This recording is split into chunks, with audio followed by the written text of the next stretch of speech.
A poor young farmer bought a horse everyone laughed at, but what that animal led him to, no one in town will ever forget. Under the blazing Texas sun, Luke Tanner spent his days fighting a land that had forgotten rain, until the night he bought a half-blind horse no one wanted, and the next morning that same creature led him to something buried deep beneath the dust, something that would change every life in the valley. The wind that crossed the Texas hill country carried the taste of iron and dust. It rasped against the dry mesquite branches and whistled through the cracks in the Tanner barn, where Luke stood with a shovel buried in the brittle ground. Every thrust met stone or nothingness. The soil was so dry it rang hollow, like striking an old drum. Sweat burned his eyes, but even the act of wiping it away felt pointless. No clouds had passed overhead in months. He leaned on the shovel and stared out across the fields that used to belong to his father. The pasture, once green and humming with insects, was now the color of ash. The few cattle he had left stood around the stock tank that had become a bowl of dust. In the distance, a windmill squealed and spun without purpose, its blades catching air that carried no promise. Luke wasn't a man who complained out loud. The drought had stolen too many voices already. Neighbors had packed their things and left, leaving mailboxes stuffed with final notices and memories. The feed store was shuttered. The diner opened only 3 days a week. Each night, the sky bled red over the hills, a beauty so cruel it almost mocked him. Inside the farmhouse, the air smelled of heat and rust. His father's hat hung by the door, coated in years of dust that no one dared wipe away. The old man's photograph sat on the table beside a cracked mug, his smile faint, his eyes stubborn. Luke picked up the mug and turned it in his hands, tracing the hairline fractures with his thumb. "You'd have figured it out, huh?" he whispered to the empty room. But the silence that followed was heavier than the heat. Bills lay spread across the counter. Property tax, feed credit, the notice from the bank. He folded them once, twice, and set them aside like folding a flag for burial. When the land stopped giving, time slowed in cruel ways. He worked from dawn to dark, but the soil gave nothing back. It was as if the earth itself had stopped listening. That night, he sat on the porch, boots on the rail, eyes on the horizon. Somewhere in town, he knew, the monthly horse auction would be starting.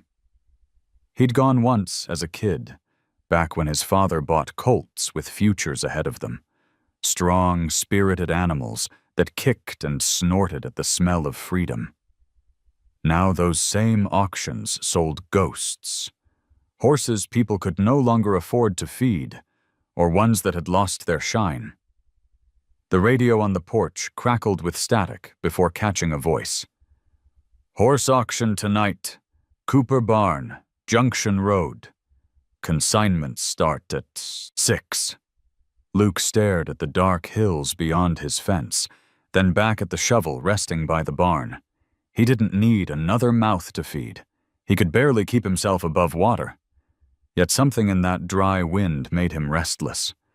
Maybe it was loneliness. Maybe it was madness.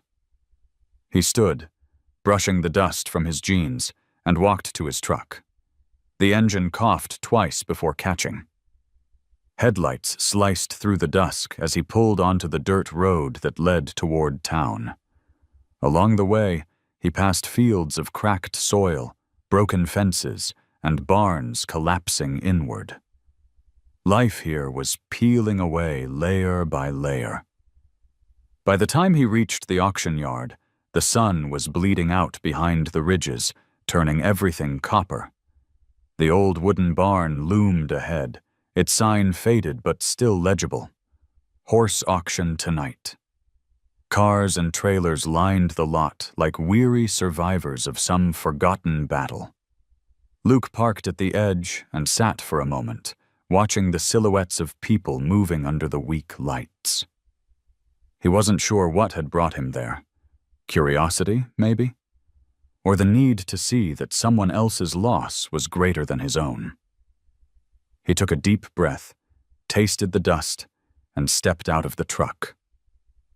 The air was thick with the smell of hay, sweat, and hopelessness. Inside, the hum of conversation mixed with the drone of an old ceiling fan. Men in hats leaned on railings, talking about weather patterns that hadn't changed in years, and horses that would never work again. Somewhere in that noise, Luke heard his father's voice from long ago. "You judge a horse by its eyes, not its price." The auctioneer's voice rang out, tired but practiced. Numbers climbed and fell, each sale a story of surrender. Luke moved toward the back, keeping his distance, hands shoved deep in his pockets. He didn't plan to buy anything. He didn't plan to do anything at all. Until, through the shifting crowd, he saw her. A pale horse, ribs sharp under a thin coat the color of sun-worn straw. A rope mark ringed her neck, old but visible, like a memory that hadn't healed. Her eyes, one hazel, one clouded, searched the air, but didn't seem to see. The crowd quieted a little. Someone muttered, "That one's used up." Another voice laughed. "You'd have to pay me to take her." Luke felt something twist in his chest. He didn't know if it was pity or recognition, but it rooted him to the spot. The auctioneer cleared his throat, trying to keep the rhythm. "Lot 23. Mare, 8 years old. Needs care. Let's start at 100. Silence. 75? More silence. 50? And before he could stop himself, Luke heard his own voice. 50. The sound cut through the dust and chatter. Heads turned. Someone snorted a laugh.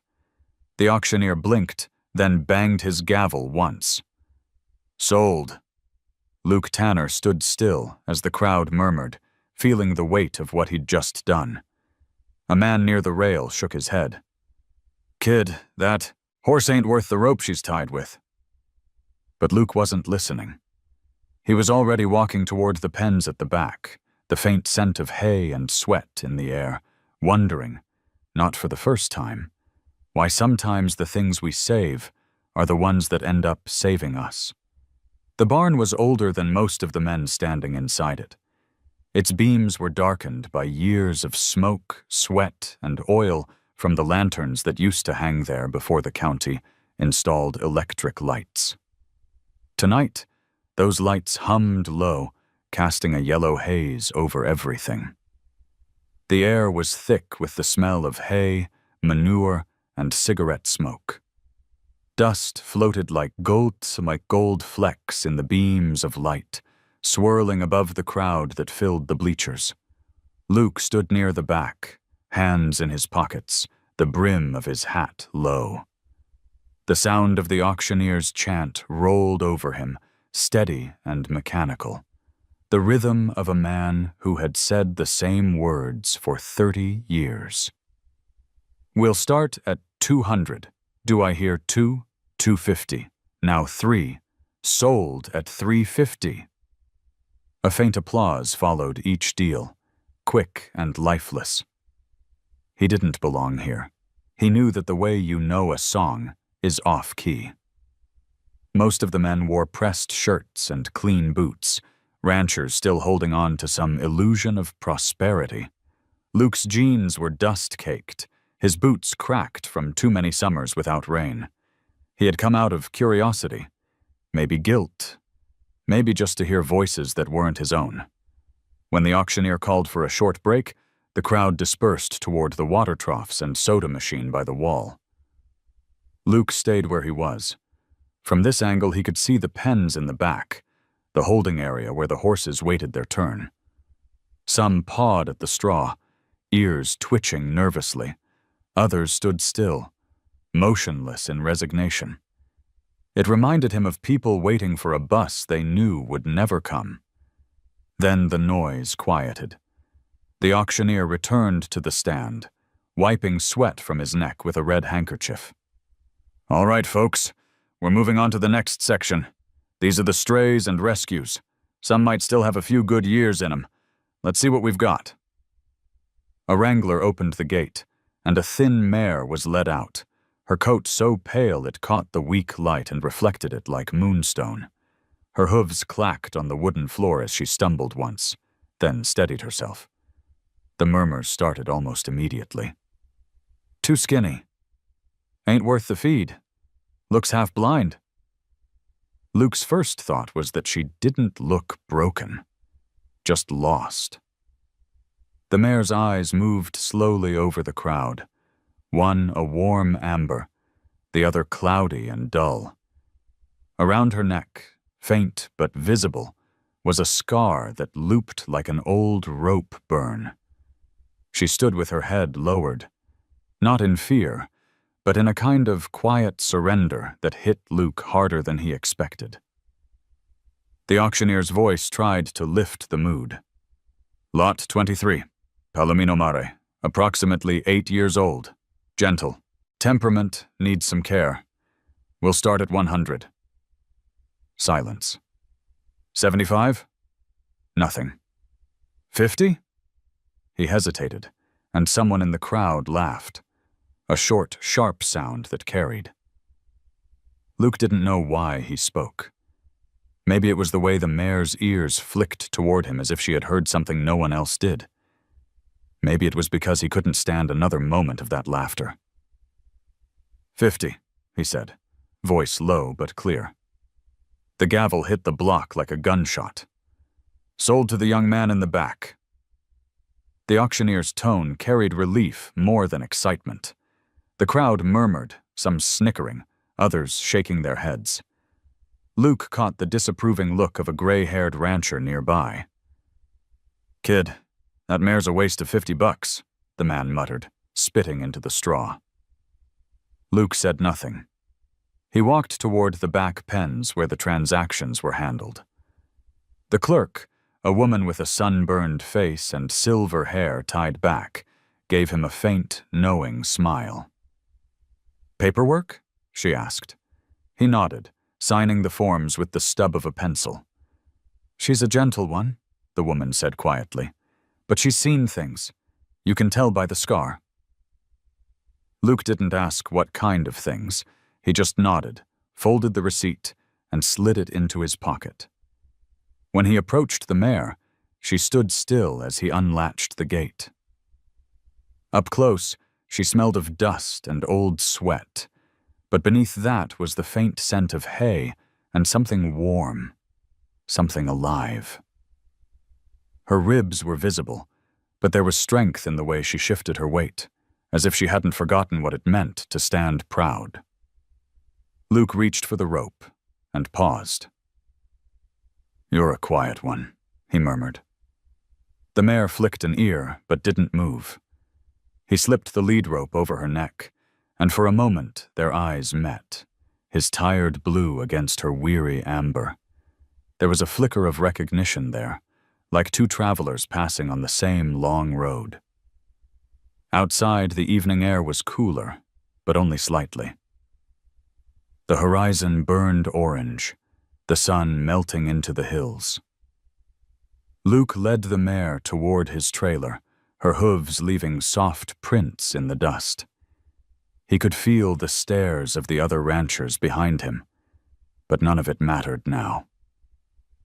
As he loaded her into the trailer, she hesitated once, turning her head toward the barn as if listening to something only she could hear. Then, with a soft sigh, she stepped inside. The door clanged shut. Luke rested his hand against the metal, feeling the heat fade under his palm. "Let's get you home," he said quietly. The words felt strange in his mouth. Home wasn't something he'd said out loud in a long time. He climbed into the truck, turned the key, and the engine sputtered to life.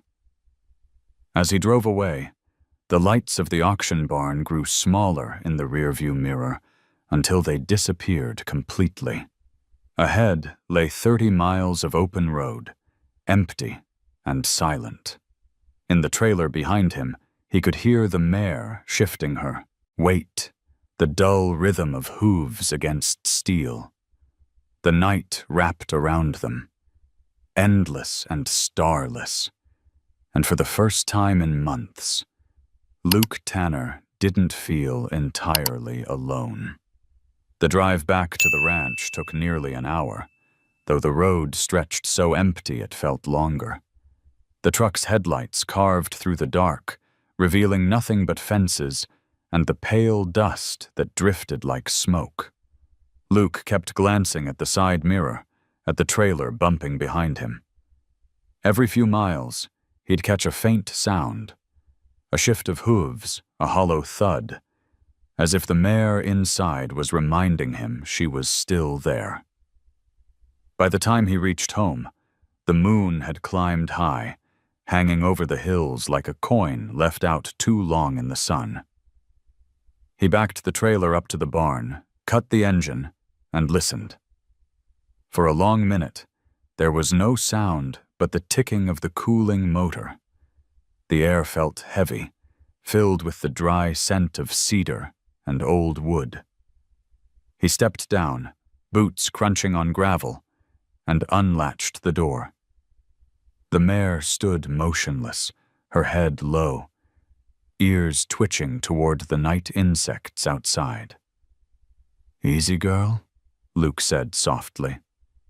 His voice came out rough, unused to kindness. She blinked once and stepped backward, cautious but not defiant. He led her into an empty stall, the boards creaking under their weight. Dust puffed up around their feet. The barn smelled like hay that hadn't been fresh in months. Spiderwebs shone in the moonlight. He tied the rope loosely to the post, then fetched a bucket of water and a handful of feed. The mare didn't move when he set it down, just stared at the bucket as though she didn't trust it. Her ribs caught the silver light, each breath shallow but steady. Luke leaned on the gate, watching. "You've had a rough road," he murmured. "Guess we both have." He didn't expect her to respond, but she flicked her tail once, slow and deliberate, like punctuation to a sentence only she understood. After a while, she bent her head and took a sip of water. Hesitant at first, then greedily, as if the cold touch surprised her. Luke smiled despite himself. The smallest things had started to matter again. Inside the house, the air was even drier than outside. He poured himself a glass of water that tasted faintly of iron and leaned against the counter. The clock on the wall ticked too loudly. Every sound in that house had started to sound lonely. He could hear the night pressing against the windows, the distant hum of the highway, the faint rustle of the mare in the barn. He thought about the look people had given him at the auction, the way their eyes slid past him, pity mixed with disbelief. Maybe they were right. He'd bought another problem, another mouth to feed when his own fields were dying. But when he closed his eyes, he saw that scar around her neck and the strange calm in her mismatched eyes. There was something there that felt familiar. Not hope exactly, but recognition. The next morning, the world was still colorless. A weak sunrise spread across the hills like diluted paint. Luke stepped out onto the porch with a cup of coffee that steamed in the cold air. The sound of hooves shifting in the barn carried across the yard. He walked over, the boards creaking under his weight, and found the mare awake, watching him. "Morning, Solace," he said. The name came out of nowhere. It just fit. The mare blinked slowly, as if accepting it. He opened the stall, unhooked the rope, and tried to lead her outside. She resisted at first, planting her hooves in the straw. Luke tugged gently, then stepped back. "All right," he said. "We'll do it your way." He walked out ahead of her and waited. After a moment, she followed, her steps uncertain but steady. The sun rose higher, its light already sharp. Dust swirled in the air like faint smoke trails. Luke watched Solace lift her head and breathe in, her nostrils flaring. She turned toward the far fence line, ears flicking forward, and stood there for a long time. He followed her gaze, nothing but dry earth, a few mesquite trees, and the shimmer of heat. "You miss the open fields, huh?" he asked quietly. She didn't move. He fetched a curry brush and began to clean her coat. Beneath the grime, her color showed through. Pale gold, soft as wheat. The brushstrokes raised clouds of dust that caught in the sunlight. She flinched once when he brushed near the scar, then relaxed. The sound of the bristles and the steady rhythm of her breathing filled the silence between them. When he was done, she turned her head and looked at him fully for the first time. For a moment, her eyes, one bright, one clouded, seemed to catch something inside him, something that had gone quiet long ago. That night, Luke couldn't sleep. He lay in bed, staring at the ceiling fan turning slow circles. The wind outside rattled the loose tin on the roof. Somewhere in the distance, a coyote howled, and the sound echoed across the barren fields. He closed his eyes and thought of Solace standing in her stall, alone, but calm. He wondered where she had come from, what kind of people had tied a rope so tight it left a ring around her neck. He pictured her being led away, her hooves dragging through the dust, and felt a sharp ache in his chest. He turned over, pressing his face into the pillow. "She's just a horse," he told himself. But even as he said it, he didn't believe it.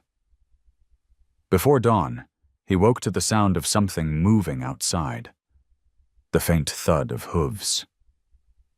He threw on his boots and stepped onto the porch. The air was cool, still, the sky pale with the first light.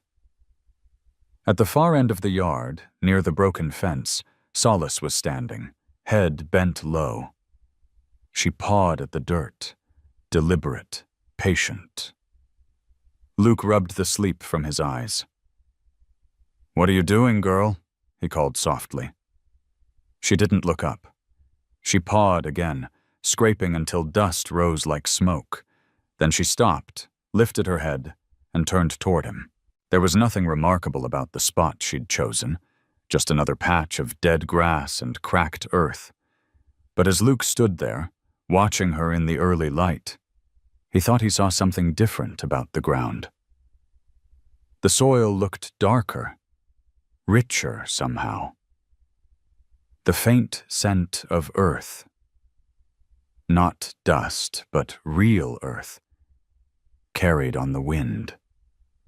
He frowned, stepping closer, but before he could reach her, Solace turned away and walked back toward the barn. The wind shifted, and the smell vanished. Luke stood there, staring at the spot, uncertain if he'd imagined it. Maybe it was nothing, or maybe it was the first small thing the land had tried to tell him in a long, long while. At first light, he returned to the place where Solace had pawed, carrying a short-handled shovel and the kind of caution a man uses when approaching a fragile truth. The ground looked no different from any other stretch of sunburned pasture, cracked like old porcelain, colored the tired brown of worn-out leather. But when he set the shovel's edge and leaned his weight, the soil didn't clatter the way dead ground does. It yielded grudgingly, as if remembering how. He knelt, pressing his palm to the loosened dirt. It was cool. Not wet, not yet, but cooler than the air. A breath of something rose from the hole, faint and dark, like a cellar after a long summer. He closed his eyes and let the smell settle into him, the way a song finds the room it belongs to. Memory flickered. His father's boots in this same field, the old man talking about, listening to a place, the way other folks listened to weather reports or bank managers who didn't care. Luke dug again, careful not to let hope outrun sense. A few inches down, the shovel struck something that rang, soft metal under earth. He brushed away soil and uncovered the lip of a rusted coupling, the kind used to join pipe lengths that had not moved in decades. His throat tightened. He widened the hole, hands working faster, until a foot of narrow pipe showed itself like an old vein. The end was capped, corroded green. He probed along the line with his fingers and found the trench faintly firmer where the pipe likely ran. Right toward the mesquite stump his father had always refused to cut, for reasons he'd never explained. He sat back on his heels, breath shallow. "You're kidding me," he said to the empty morning. Solace stood 20 yards away, head high, ears forward, as if she'd been waiting for him to catch up to something she already knew. He raised a hand without thinking. A thanks, a salute, he wasn't sure which. The mare took a step, then stopped, patient as a fence post, wind combing her white mane. The pump in the shed hadn't turned since last fall. He dragged it out anyway, knocking off spider webs, checking cracked seals with the resigned focus of a man who couldn't afford a new one and might not qualify for another small business loan even if he tried. The primer can was half full, the label, curling. He thought about the words he'd read last night while pretending not to. Final notice, mortgage, insurance lapse. He thought about the farm insurance agent who'd stopped by in June to remind him of risk and liability and the importance of planning for disasters that had already arrived. Then he thought about the smell rising from that narrow hole and decided disaster could wait. He ran a hose from the pump intake to the pipe and used the primer as the old man had taught him. A steady pour, a soft curse, a prayer no one would hear. The pump coughed once, then twice, then settled into a dogged whir that trembled through the shed floorboards. Nothing happened at the trench. 10 seconds, 20. Sweat slid down his spine and disappeared into a shirt that hadn't known a washing machine in too long. He checked the fittings and tightened a clamp with a wrench whose handle had been wrapped in his father's electrical tape years ago. The pump stumbled, caught itself, stumbled again. "Come on," he said, not to the machine. A sound rose from the trench, a questioning gulp, almost a swallow, then subsided. He leaned closer, holding his breath the way you do before a doctor says a word you can't take back. Another swallow came, stronger, and a thin thread pushed up at the seam where soil met coupling. It wasn't a flow. It wasn't even a trickle. It was the mere idea of water, a bead that trembled and sank. He laughed anyway, a short, surprised sound that made the sparrows lift from the fence. "Okay," he whispered, grinning like an idiot at a damp outline. "Okay." He shut the pump before it burned itself up, then sat in the dust and stared at the pipe as if it might tell him a story. Solace walked closer, her shadow falling across his boots. She lowered her head, nostrils widening over the turned earth, and made a soft sound he hadn't heard from her yet. Part sigh, part greeting. He reached up and touched the pale hair at her jaw. "You knew," he said, and the mare blinked, unbothered by praise. By midday, the heat hammered down. He unspooled a second hose to the mesquite stump and probed the ground with a length of rebar. 6 feet out from the stump, the steel met hollow, the ghost of a trench. He followed it, step by careful step, until the rebar pinged again. Another join. Another length of pipe asleep under the pasture. He scraped away dirt with a gardener's trowel he'd once used for tomatoes that never came in. The trowel's handle had his mother's initials burned into it, and for a second the field turned into a kitchen, alive with jars and vinegar and the hot metallic sting of summer canning. Then the heat snapped him back. The pump primed twice more and shuddered into a steadier rhythm. The bead at the first trench became 2, then a seam of damp that darkened the dirt in the shape of a crescent. He swiped the back of his wrist across his eyes and tasted salt and grit. A sensible man would shut everything down, map the line, call a proper well service, and ask about a payment plan. Maybe mortgage refinance before the bank changed its mind again. A sensible man would measure before believing. Luke stood there and believed anyway. He fetched 2 5-gallon buckets and set them near the trench, not because he needed them, but because the gesture felt like making room at a table for a guest not yet arrived.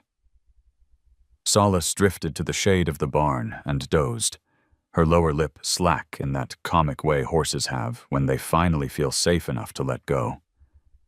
He watched her from the corner of his eye and realized the sound in his chest, something slow and unfamiliar, was ordinary happiness, shy and skittish as a fawn. Toward evening, the light turned the pasture into hammered brass. He killed the pump to keep from blowing a seal, then walked the line again, boot soles raising dry whispers. At the mesquite stump, he knelt and pressed his ear to the ground. It was foolish. It was also the most honest thing he had done in months. Under the rattle of insects and the distant complaint of the windmill, he imagined he heard movement, the faintest traveling hush, like cloth pulled through a ring. He smiled at the thought, embarrassed by his own imagination, then kept listening. A pickup rolled slow along the county road and stopped by his gate. Sheriff Boyd leaned out the window, hat tilted, forearm freckled with sun. "Evening, Luke." "Sheriff. Folks said you bought a horse last night. Didn't figure you for sentimental." "A horse ain't sentimental," Luke said. "She's work." The sheriff studied the trench, the hoses, the pump cooling beside the shed. "You drilling without a permit?" he asked, not unkindly. "Just waking up what's already here." Boyd's mouth twitched. "That a theological statement or you got a plumber hid out back?" Luke shrugged. "Neither." The sheriff looked past him toward Solace, who had lifted her head to watch the exchange. "Pretty mare," he said. "Thin. You know feed's high." "I know." "You also know if this place turns into a mess, the county's gonna come sniffing. Best to do it right." "I plan to," Luke said, which was true in the way a man plans to live forever. Boyd tipped his hat. "All right, keep your nose clean, and if you need a list of licensed well folks, call Marla at the diner. She's got everyone's numbers memorized." The truck rolled on. Luke stood in the slow falling light until the sound of tires faded completely. He turned back to Solace. "You heard that?" he asked. "We're official now, practically a government project."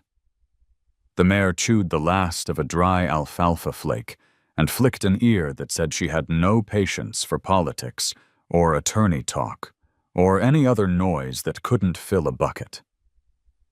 Twilight drew the color down out of the world. He filled Solace's water, added a scoop of mineral the vet had sworn by, then locked the barn with the easy ritual of a man who kept very little and guarded it all. Inside the house, he rinsed the dust from his hands and stared at his reflection in the sink window. A stranger who looked like his father, and not at all like the boy who used to run this field with a plastic flag and a dog that answered to everything. He thought of maps, the kind his father used to draw on feed store calendars. Looping blue lines for pipe, X's for valves. Then he thought of the junk closet where old calendars turned into nests for screws and receipts and promises. He found them under a box of mason lids. 3 calendars, years apart, each with the same sketch of the south pasture. The lines were faint but readable. One note, in his father's tired block letters, said, "Cap near Mesquite until we can afford proper pump. Don't forget where it sleeps."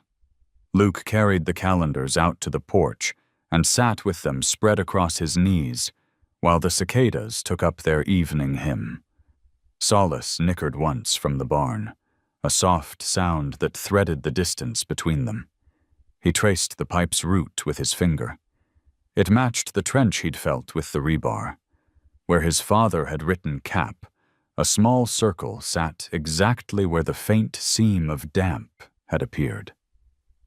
He laughed, then let the sound empty into the dark until only the quiet remained. The stars came on one by one.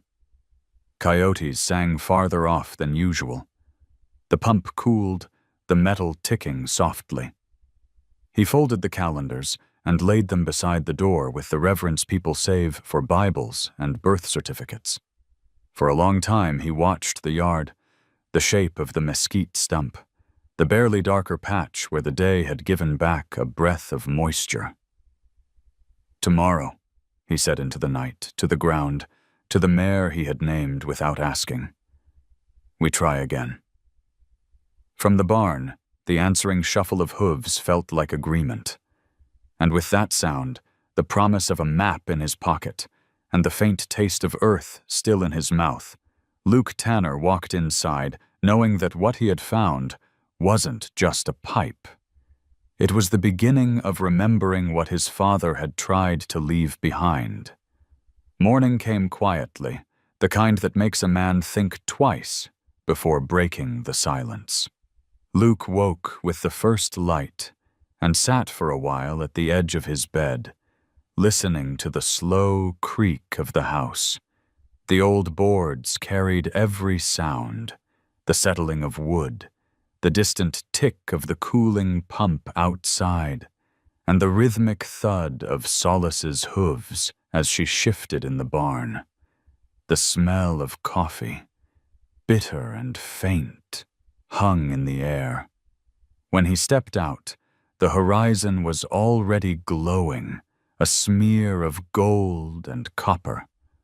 Dew clung to the sparse grass like someone had tried to paint life back onto the land and run out halfway through.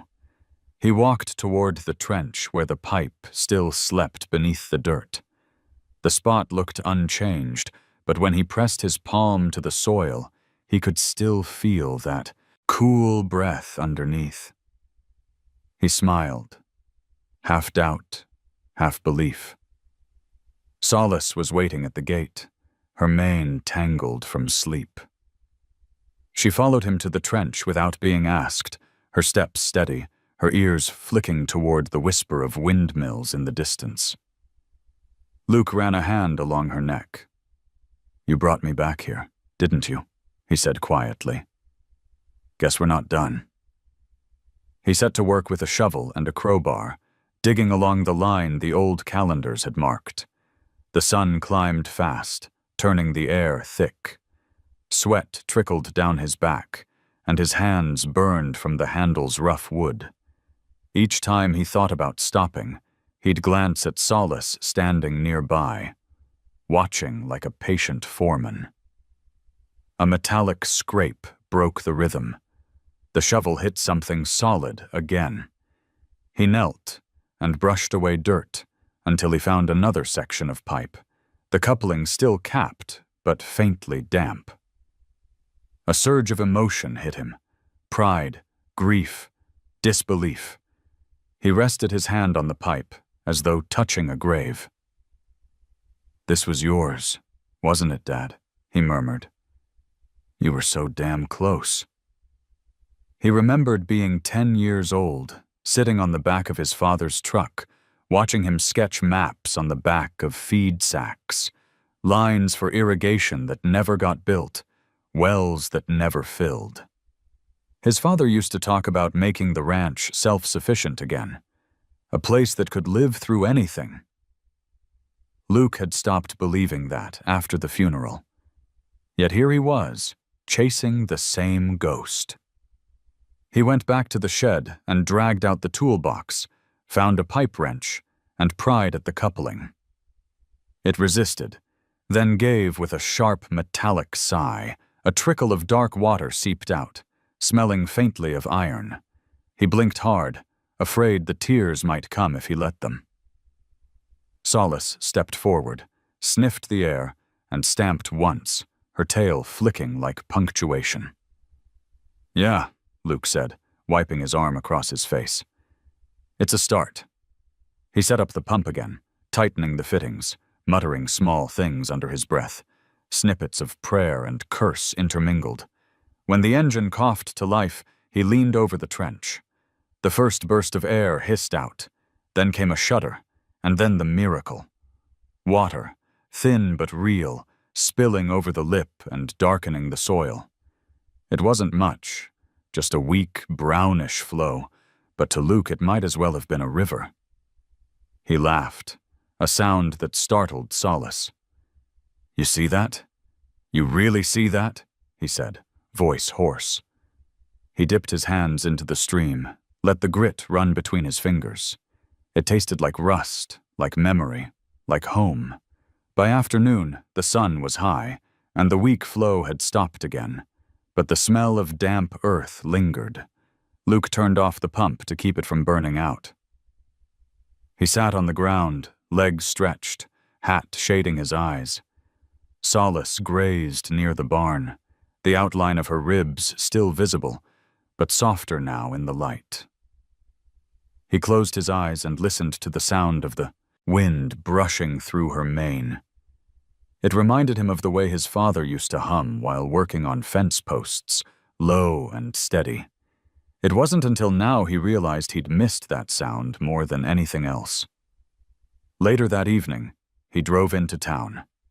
The diner's neon sign buzzed above the door, flickering between open and pen. Inside, Marla Dean poured coffee for 2 truckers at the counter. She looked up when Luke came in, her eyebrows raising in surprise. "Well, look who crawled out of his hole," she said. "What brings you to civilization, Tanner? Looking for ranch insurance again?" "Just coffee," Luke said, sliding into a booth.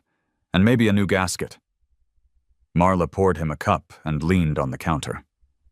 "Heard you bought yourself a horse at the auction. You feeding it or praying over it?" Luke smiled faintly. "A little of both, maybe." "Well, she's got you out talking, so that's something." She handed him a flyer folded into quarters. "Jack Whitmore's selling off some irrigation gear next week. Old stuff, but works fine. You might want to take a look." Luke unfolded it. The black and white photo showed rusted pipes and valves, not unlike what lay buried in his field. "Thanks, Marla," he said. "Don't thank me yet. You'll need more than pipe if you're going to beat this drought. You'll need faith, and a good lawyer if the county comes snooping." Luke laughed quietly. One miracle at a time. On the drive home, the fields glowed red under the setting sun. The horizon shimmered with heat, but beyond it, Luke imagined he could almost see the outline of the ranch as it used to be. Green, full, alive. He reached the gate just as darkness settled. Solace lifted her head from the trough, nickering softly. "You waiting for me?" he said, walking over. He stroked her neck, feeling the pulse beneath the skin. "Guess you heard the news. We found it, girl. The old man's dream." She snorted lightly and leaned into his touch. In that moment, Luke realized she wasn't just an animal he'd rescued. She was a bridge, a reminder of something unbroken between generations. As night thickened, he sat beside the pump, listening to the quiet hum of insects and the whisper of water deep underground. The sky above was crowded with stars, more than he'd seen in years. Maybe they'd always been there, hidden behind drought dust and hopelessness, waiting for someone to look up again. He thought about his father's maps, about the note that said, "Don't forget where it sleeps." Maybe the old man had known it wasn't just a pipe he was burying, but faith itself, waiting to be uncovered. Luke reached down, scooped a handful of damp soil, and let it crumble through his fingers. "We're not done yet," he whispered, both to the horse and the earth. The wind carried the scent of rain that hadn't arrived. Faint, but undeniable. It was enough. The following week unfolded under a heat that didn't forgive. The wind carried grit like ground glass, biting at Luke's face as he worked to keep the pump alive. He'd managed to coax a small flow from the buried pipes, enough to dampen a few yards of earth. But now the engine groaned with every pull. The smell of hot metal mixed with oil and dust hung thick in the air. He crouched by the pump, tightening a stubborn bolt with his wrench. His knuckles were raw, streaked with rust and grease. The gauge needle twitched, then fell back to 0. He gave the machine a frustrated kick, the sound echoing across the empty field. Solace, standing nearby, lifted her head and snorted, the sound cutting through the hum of cicadas. "Yeah, I know," Luke muttered. "I should quit while I'm ahead." But quitting had never been something his father allowed. He wiped the sweat from his brow and tried again.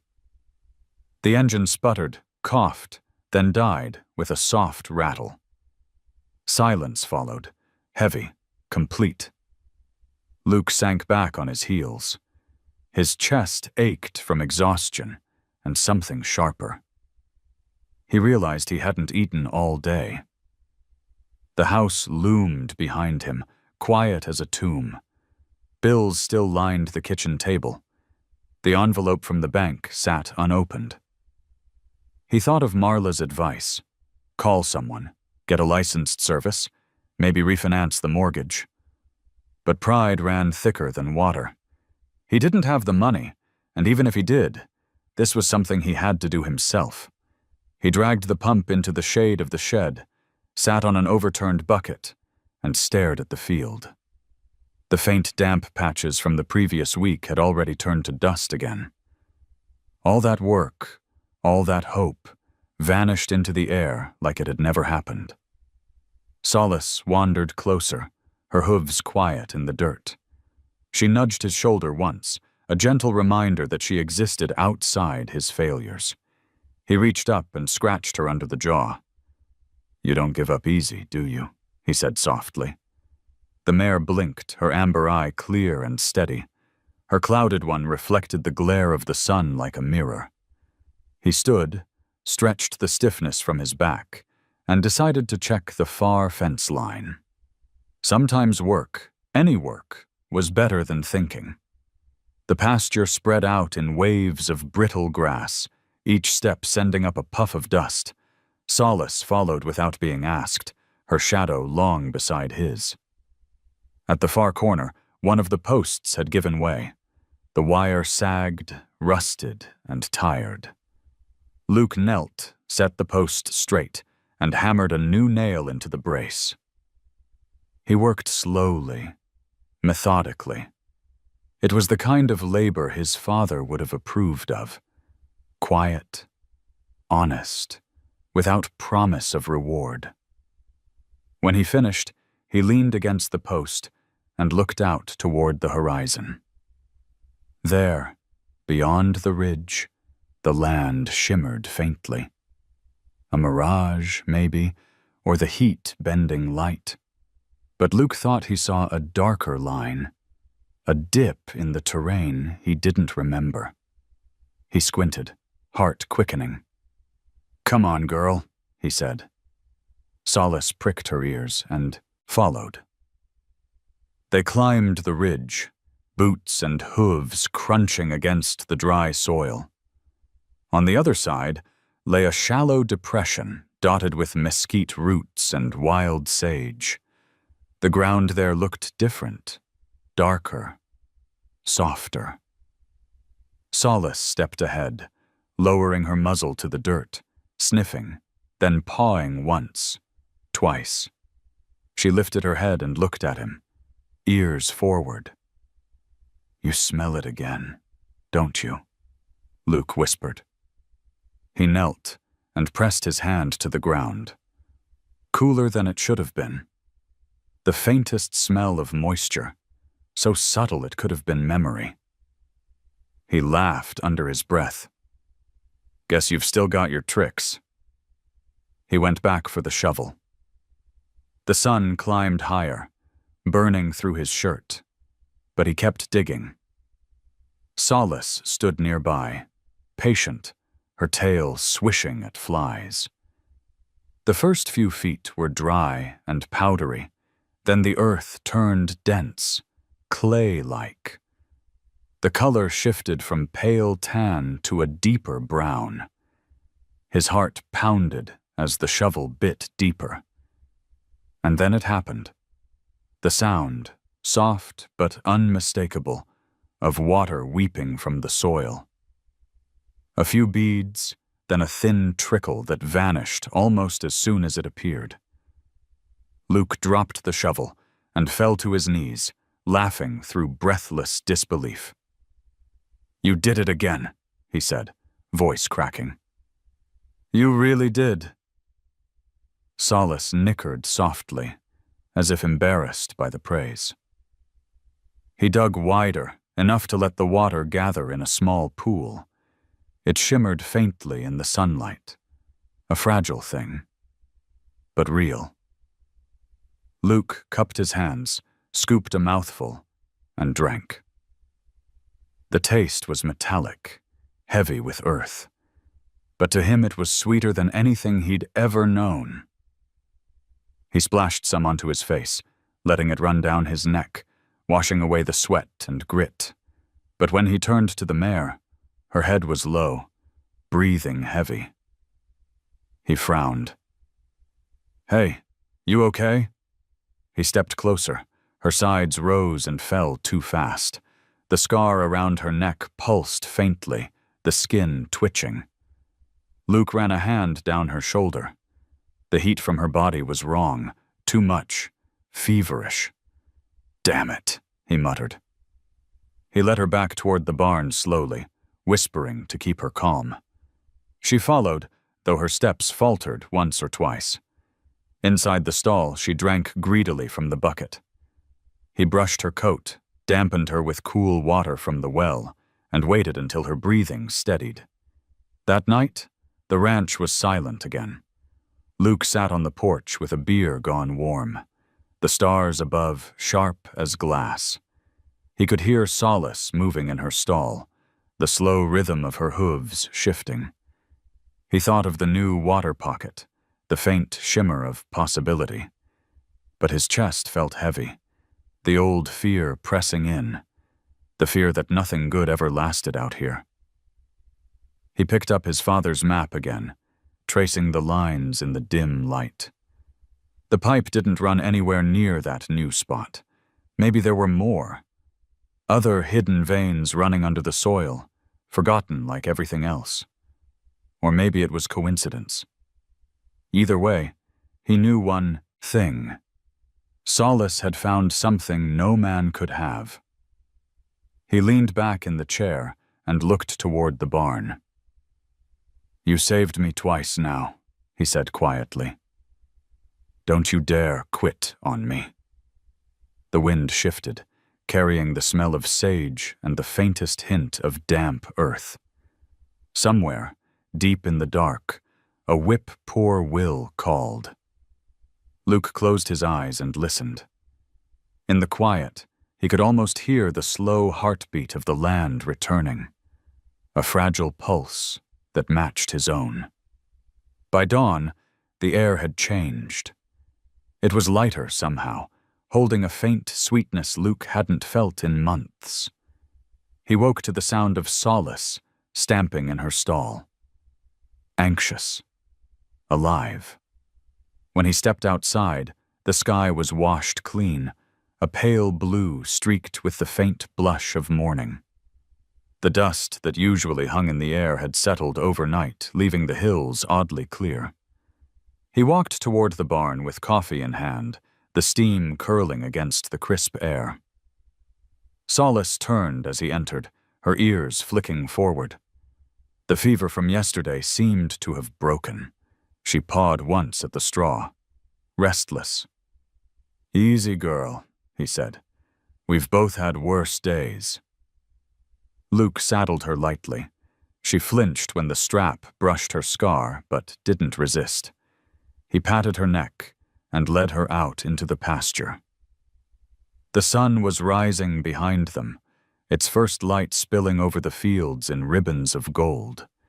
It caught on every strand of grass, every flake of dust, until the land seemed to glow.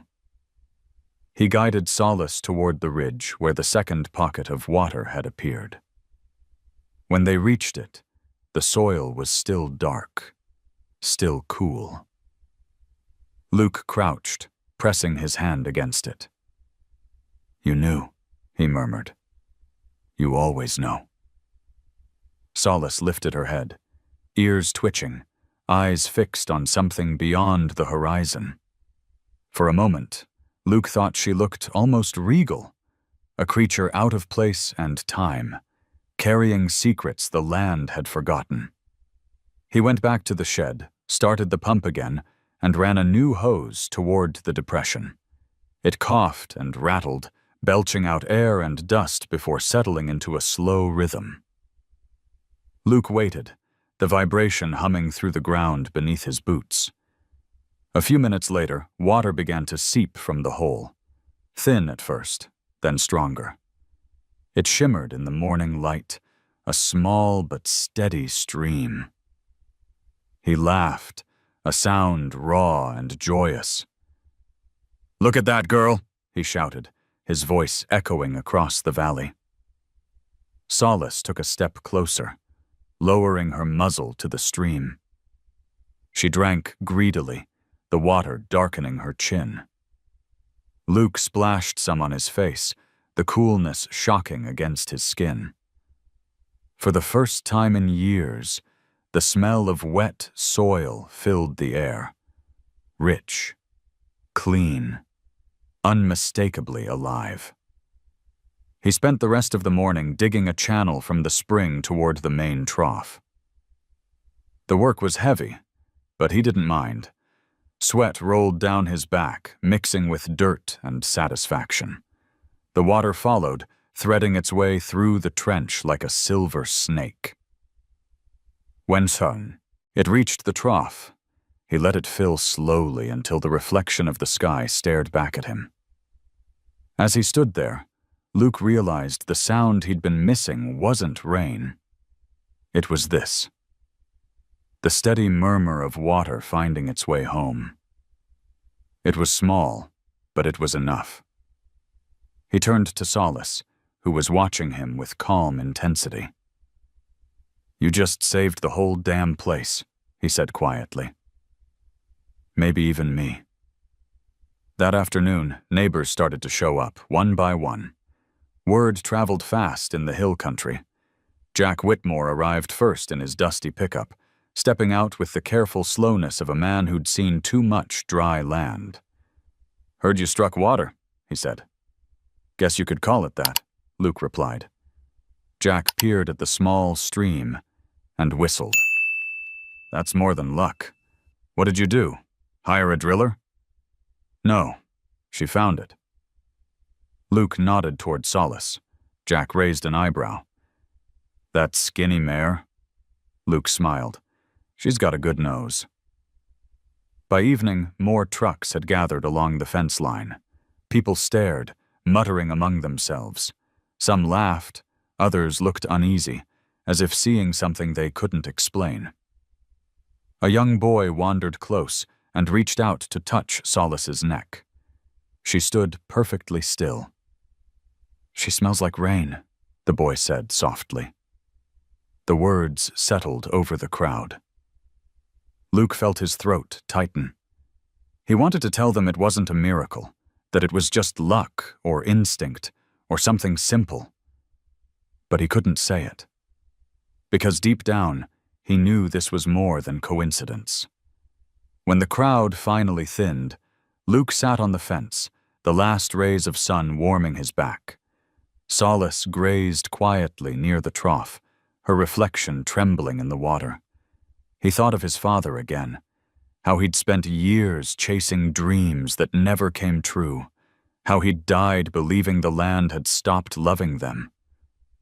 "Maybe you were wrong, old man," Luke whispered. "Maybe it just needed someone to listen."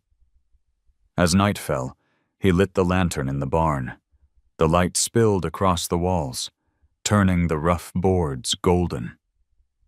Solace lifted her head, eyes catching the glow. He brushed her coat, his hand moving slow and steady, careful not to touch the scar. The rhythm of it calmed him, like the heartbeat of something larger than both of them. He thought about all the words people threw around: market price, mortgage relief, property tax, farm loan, words that had no room for what was happening here. You couldn't quantify faith in a spreadsheet. You couldn't appraise a horse's instinct. Outside, the air cooled, and the land grew quiet again. The faint trickle of water was still there, whispering softly, the way fire does when it's almost gone, but not yet out. Luke leaned against the stall door, exhaustion heavy in his bones. Solace stepped closer, rested her head against his shoulder. For a long time, they stood like that. Two shapes framed by the fading lantern light. The well wasn't much, but it was alive. And so were they. When he finally turned out the light, the stars were blazing. The reflection of the trough glimmered like a piece of sky fallen to earth. He whispered, "Tomorrow we'll dig deeper." The mare's tail swished once, slow and certain. In that gesture, silent, ordinary, Luke felt the entire valley exhale. 2 mornings after the water started flowing, the road leading to Luke Tanner's ranch carried more dust than it had in years. Pickups came slow, leaving thin clouds behind them that lingered like ghosts. Word had spread about the horse, about the well that shouldn't exist. In a town starved of miracles, people always found their way to one. Luke stood by the fence, coffee cup in hand, watching the procession. He didn't invite them. He didn't have to. They arrived with folded arms and questions disguised as small talk. Old ranchers with sunburned necks, their wives in faded denim skirts, kids running wild between boots and fence posts. Marla Dean was there too, wiping her brow with a dish towel, curiosity shining brighter than judgment. "Looks like a fair out here," she said. "Didn't think you were in the tourism business, Luke." He smiled, though his jaw was tight. "Guess it's a limited engagement." They gathered near the trough, where the water shimmered faintly under the morning light. Solace stood nearby, her golden coat catching the sun like a reflection of the land itself. She didn't flinch at the noise or the pointing fingers. Luke noticed how calm she seemed, as if the attention wasn't about her, but about what the ground beneath her had finally decided to give. "Say it's the same mare you bought at the auction," a man called out, his tone half mocking, half amazed. "It is," Luke replied. "And she found that water?" Luke hesitated. The question hung in the air, ridiculous and reverent all at once. "Maybe," he said finally. "Maybe she just knew where to stand." That answer seemed to satisfy no one and everyone at the same time. The murmurs grew louder, turning into a buzz of speculation. Some folks crossed themselves, others chuckled and shook their heads. A few just stared, quiet, trying to decide if what they saw was faith or foolishness. Marla stepped closer to Solace, her hand hovering above the mare's neck. "She's not afraid," she whispered. "No," Luke said. "She's seen worse." Marla looked at him with something softer than curiosity. "You both have." As the crowd wandered the property, Luke found himself restless.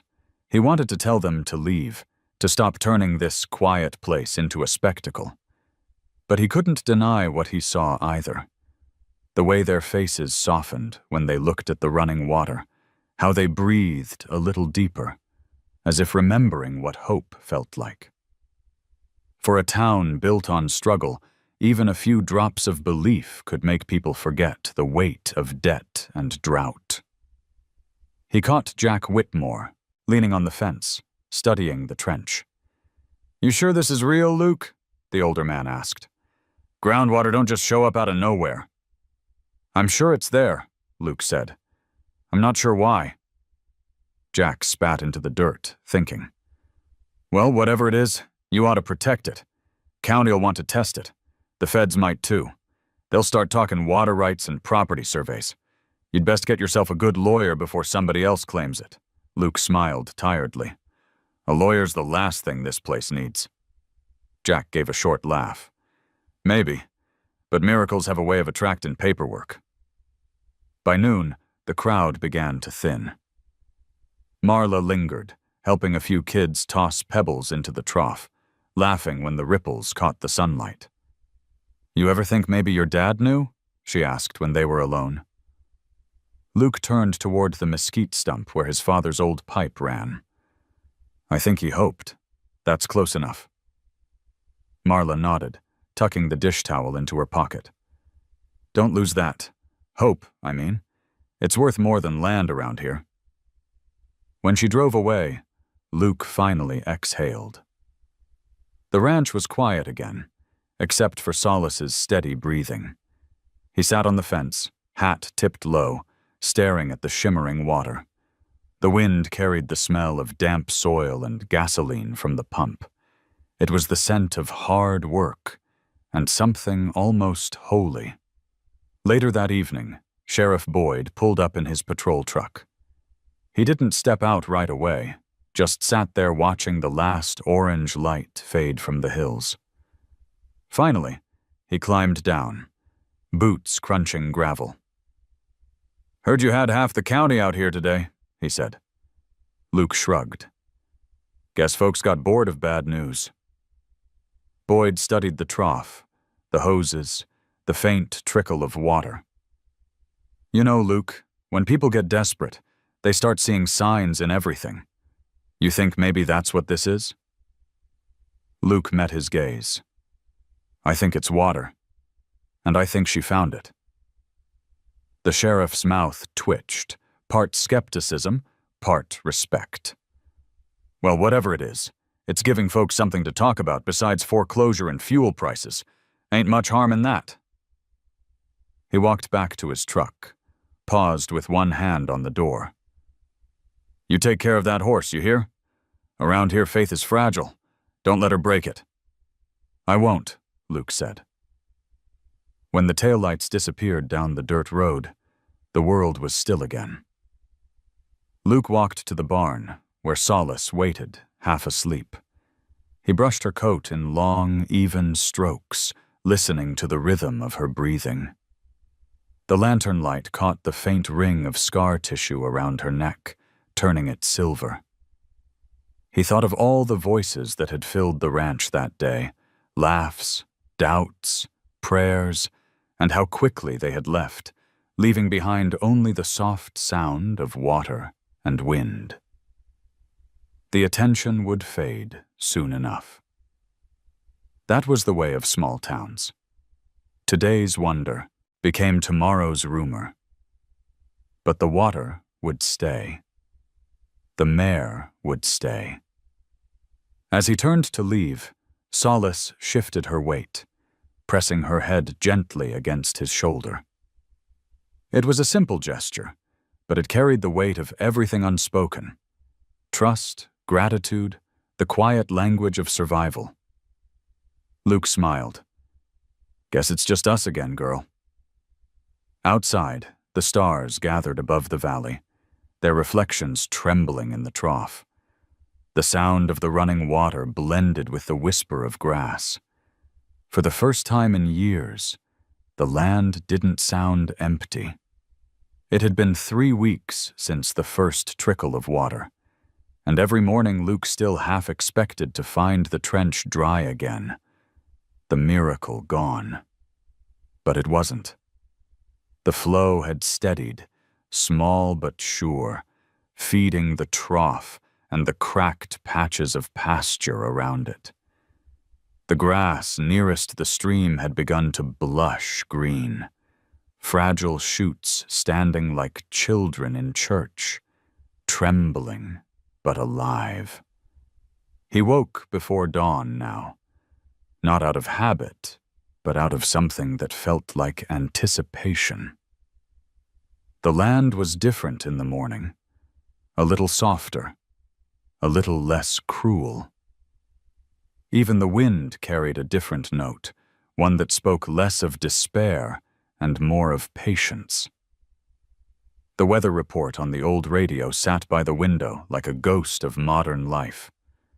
The announcer talked about a low-pressure system forming off the Gulf, chance of rain by late Friday. Luke smiled faintly. He'd heard that before, every week for 2 years, the way people mention long-lost friends they no longer expect to see.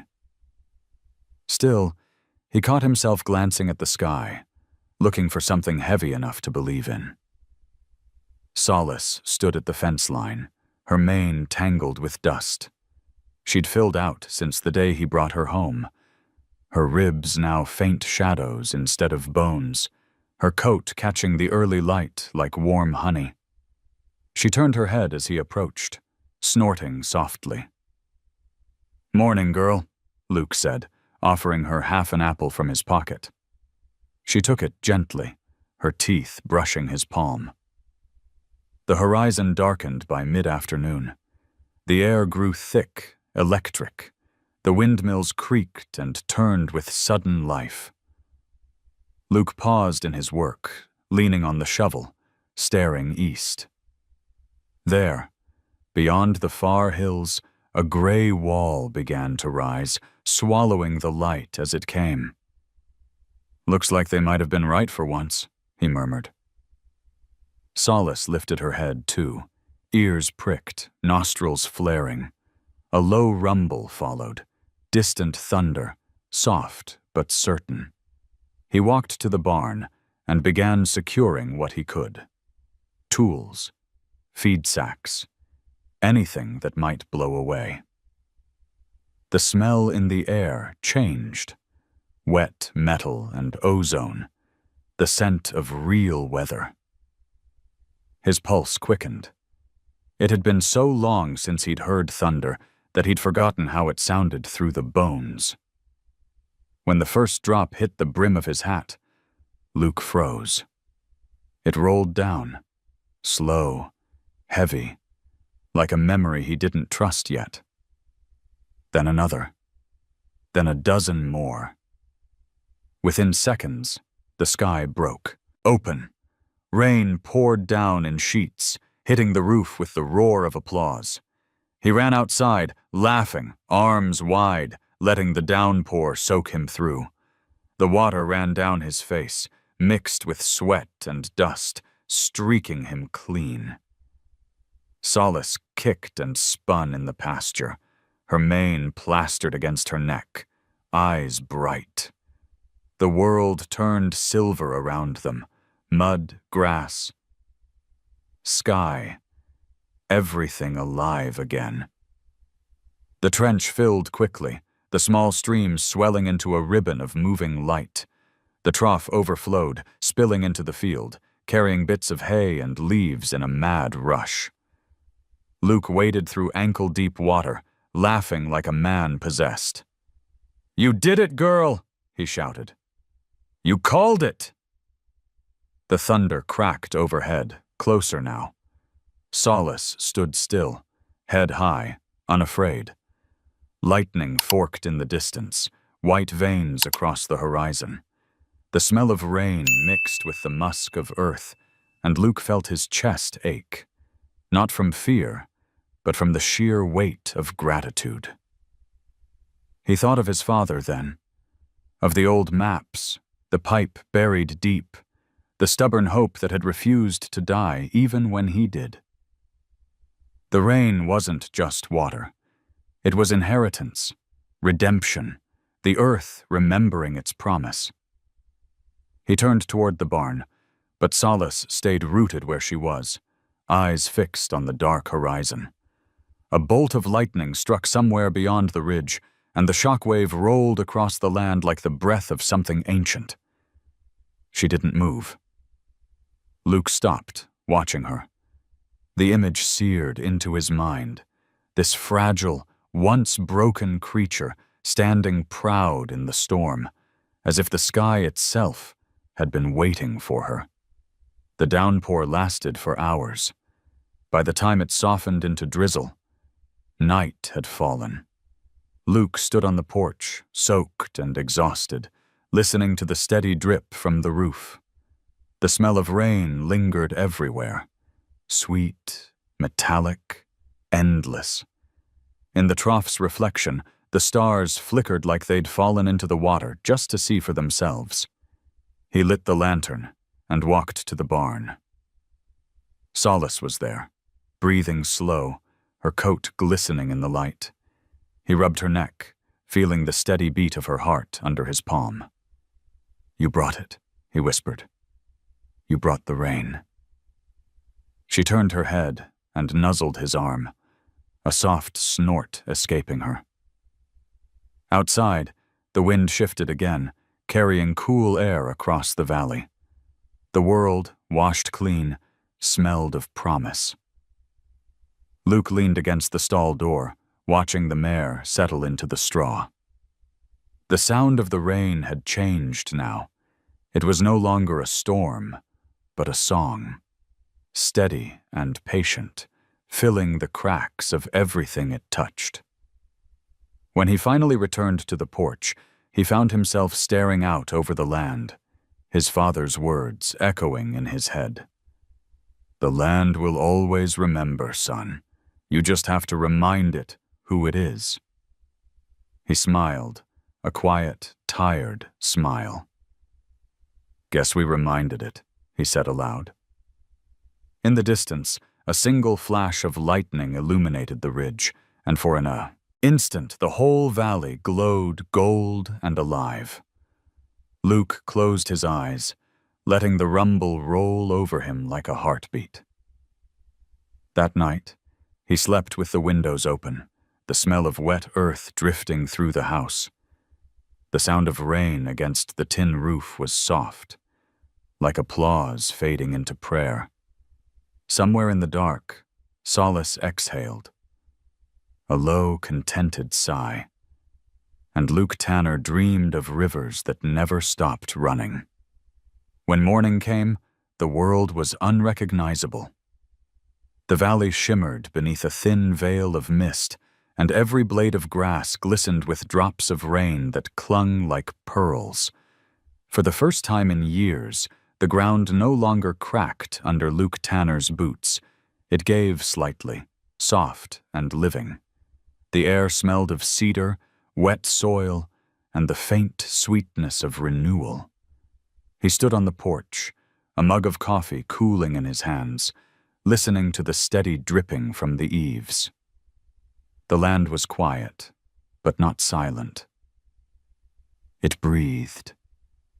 Down by the pasture, Solace grazed lazily near the fence, her coat bright with reflected light. She looked different now, stronger, her muscles filled out, her steps sure. Even the scar around her neck seemed to have faded, replaced by a faint ring of lighter hair, a mark of survival rather than pain. Luke watched her lift her head, ears flicking toward the hills. She looked content, almost regal, like she belonged to this reborn earth more than any man ever could. He walked down to the trough, the mud pulling gently at his boots. The water shimmered with sky and cloud, a mirror to everything that had changed. He bent down and cupped it in his hands, tasting it once more, not because he was thirsty, but because he needed to be sure it was real. It was cool and clear. It was life. The pump still hummed in the distance, steady as a heartbeat. Luke smiled at the sound. He'd fixed the seal the night before, tightened the fittings, and reinforced the trench walls so the flow would last. He'd never imagined he'd hear that machine run smooth again. The whole ranch seemed to echo with small noises of work resuming. The creak of wet wood, the buzz of flies returning, the soft shuffle of hooves against damp ground. Later that morning, Marla's truck appeared at the gate. She waved from the driver's seat, her hair damp from the humidity. "Well, Tanner," she said, stepping out with her boots sinking in the mud. "Looks like heaven finally remembered Texas." He grinned. "Took its sweet time." She looked out at the pasture, whistling low. "Never thought I'd see green here again. Town's talking about it non-stop. You're a legend, you know.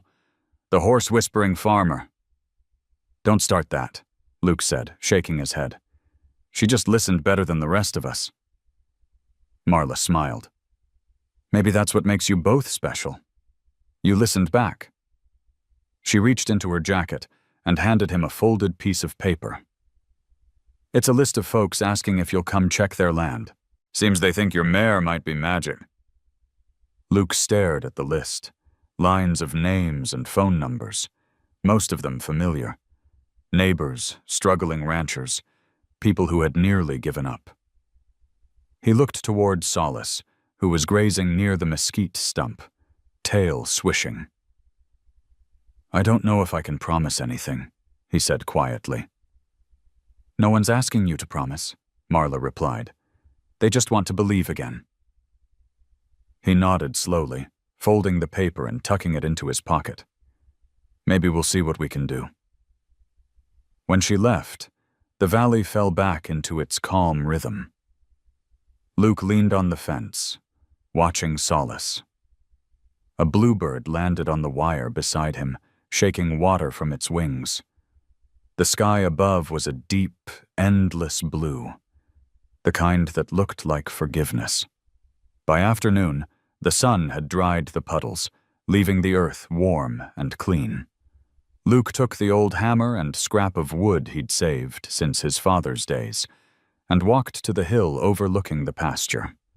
Solace followed, as she often did, without command.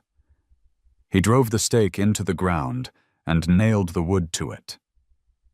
On it, he carved 4 words with his pocket knife: "For those who still listen."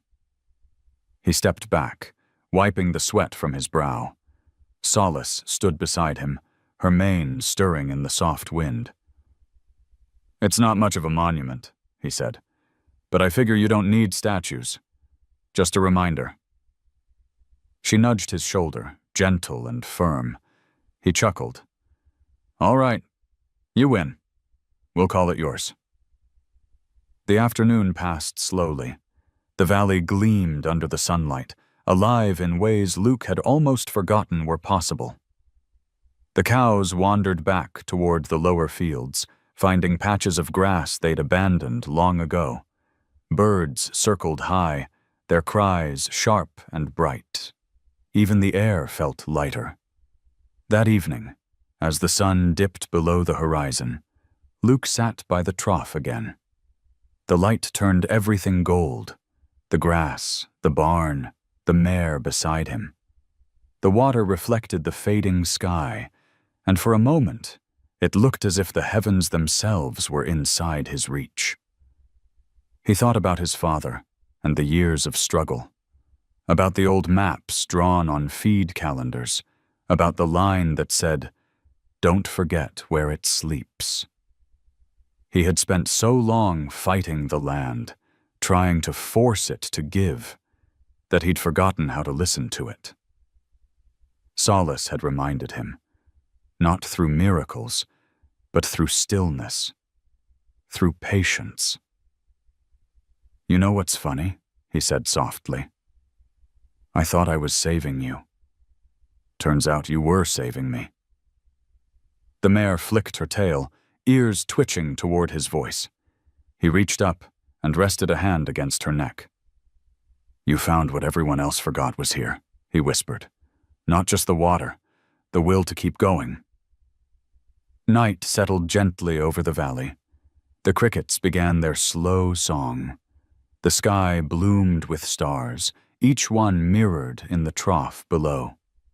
Solace lowered her head to drink, and Luke watched the ripples fade into stillness. He felt no need to move, no need to speak. Tomorrow would bring more work, repairs, neighbors, paperwork, maybe even those farm insurance forms Boyd had mentioned. But tonight was not for that. Tonight was for the quiet victory of survival, for the knowledge that something once thought lost had returned. Luke stayed there until the lantern burned low. The wind carried the scent of wet earth and grass, the same scent that had begun this whole story. Solace shifted closer, her shoulder brushing against his arm. The simple contact grounded him more than any word could. In the faint light, the wooden sign on the hill caught his eye. The words shimmered faintly in the starlight. "For those who still listen." He smiled. "Guess that's us," he murmured. As the night deepened, the world grew utterly still. The pump clicked once in the distance, then steadied again.